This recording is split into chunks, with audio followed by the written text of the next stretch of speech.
Inspirasi hari ini, jalan yang benar. Bahan bacaan kita terambil dari kitab Amsal pasal yang keempat ayat 10 sampai 27. Dan ayat mas kita, ayat bacaan kita terambil dari ayat yang ke-10 dan yang ke-11 yang berbunyi demikian.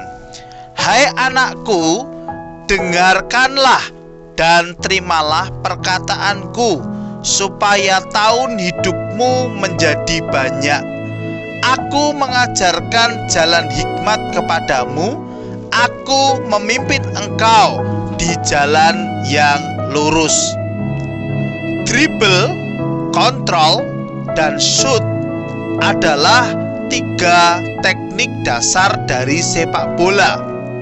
Belajar bermain sepak bola pasti harus melalui 3 tahap dasar ini.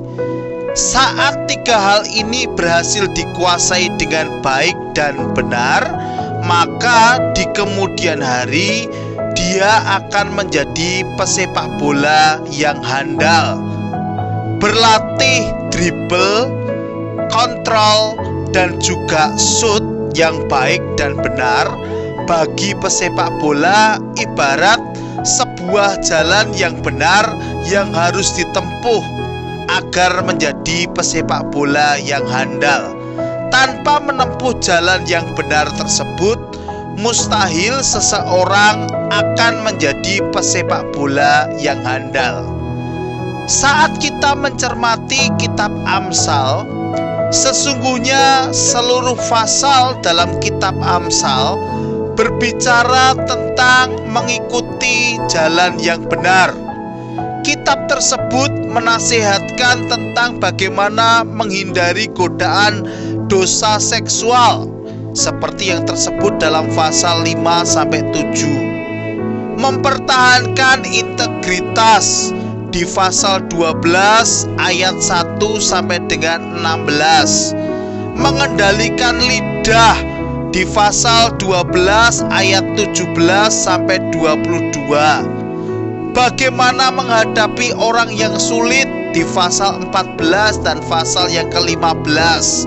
Serta rahasia untuk hidup sehat dan panjang umur pun ada di sana, seperti yang tertulis di pasal 3 ataupun juga di ayatnya yang ke-13 sampai 18.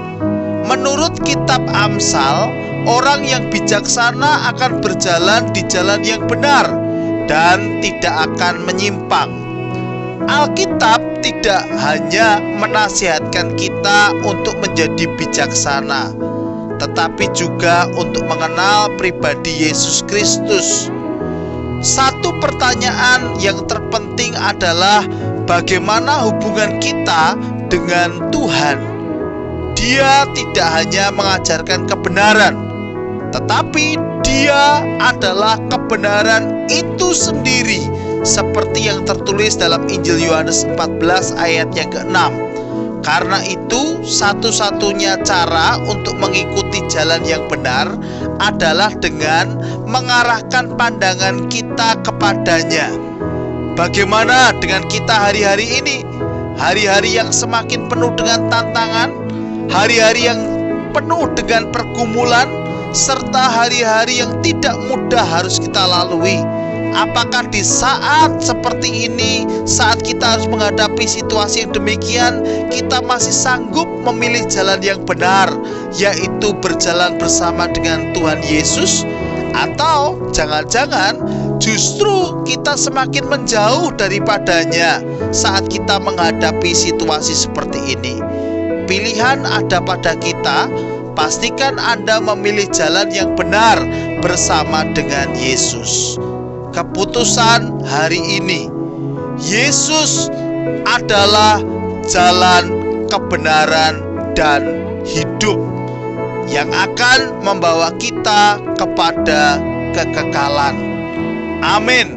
Tuhan Yesus memberkati.